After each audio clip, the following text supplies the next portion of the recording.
ኢትዮጵያ ይጠቅማል ለወደፊት ለኢትዮጵያ ይበጃታል የሚባሉ ሐሳቦች ሁሉ በስፋት እየተነሱ ነው እየመጡ ነው።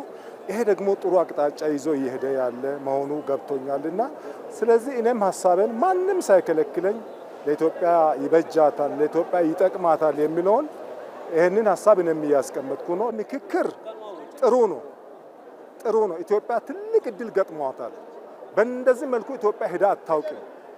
ጠመንጃ በመማዘዝ በመገዳደል መፍትሄ የሚመጣ ይመስለን ነበር። አሁን ግን በምክክር እያየነው ያለነው ነገር ለኢትዮጵያ የሚበጀውን ሐሳቦችን እያየን ነው ያለን።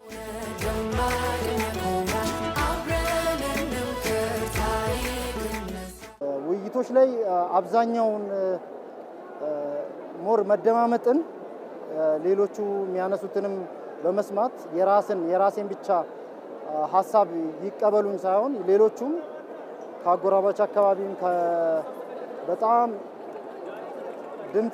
ድምጻቸው ሲሰሙ ያልነበሩ አካባቢ ጭምር ድምጻቸውን የሚያሰሙበት እድል ነበረ። ይሄ እድል ደግሞ በ100 ዓመት መሃል ማይገኙ እድሎች ናቸው።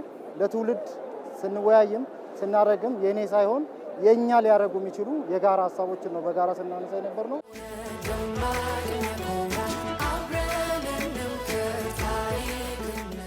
በዚች ሀገር ውስጥ በጠመንጃ በኃይልና በጉልበት ያሰብከው ነገር ማሳካት እንደማትችልና እያንዳንዱ ችግሮቻችን መፍታት የምንችለው በሰላማዊ መንገድ በውይይት በንግግር በምክክር መሆኑን በእያንዳንዱ በውይይታችን ወቅት ያየንበት ነው።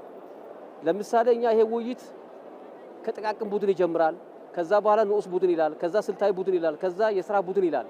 በዚህ በመናረጋቸው ውይይቶች አጠቃላይ ኢትዮጵያ በስብጥር ነው። እኔ እንደኔ ከማዕከላዊ ኢትዮጵያ ያለሁት አንድ ሰው ብቻ ነኝ በአንድ ቡድን ውስጥ ከተለያየ ከኢትዮጵያ አካባቢ የመጡ ሰዎች ናቸው ያሉት። ስለዚህ ስንመካከል ላይ ያለ መነጋገራችን ያለ መቀራረባችን ነበር ይሄንን ያህል ችግር ሲፈጥር የነበረው የሚለው ነገር እንድንገነዘብና እንድንረዳ ነው ያደረገንና ስለዚህ በመነጋገራችን በመመካከራችን ወንድም እህት ህዝቦች መሆናችንን የኔ ችግር የሌላው ችግር መሆኑን የማዕከላዊ ኢትዮጵያ ችግር የአማራ ችግር የትግራይ ችግር የሲዳማው ችግር መሆኑን የሀዲያ ችግር መሆኑን የስልጤው ችግር የጉራጌው ችግር መሆኑን በሙሉ ያየንበት ነው።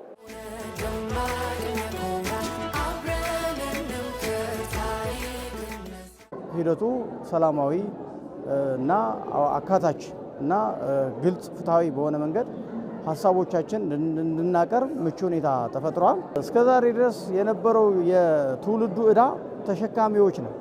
አትሊስት ግን ይሄ ዕዳ ለልጆቻችንና ለመጪው ትውልድ ዕዳ ማስተላለፍ የለብንም። በተወሰነ ደረጃ ዕዳውን ከፍለን ጥያቄዎችን መልሰን የተቀረው ደግሞ ትውልዱ ራሱ እንዲመልስ መሰረት መጣል መቻል አለብን በሚል ነው እየተመካከርን ያለ ነው። በምክክር ነው አገር የሚገነባው ካል ከምክክር ስትመካከርን ብትኖር ኪሳራ ያለው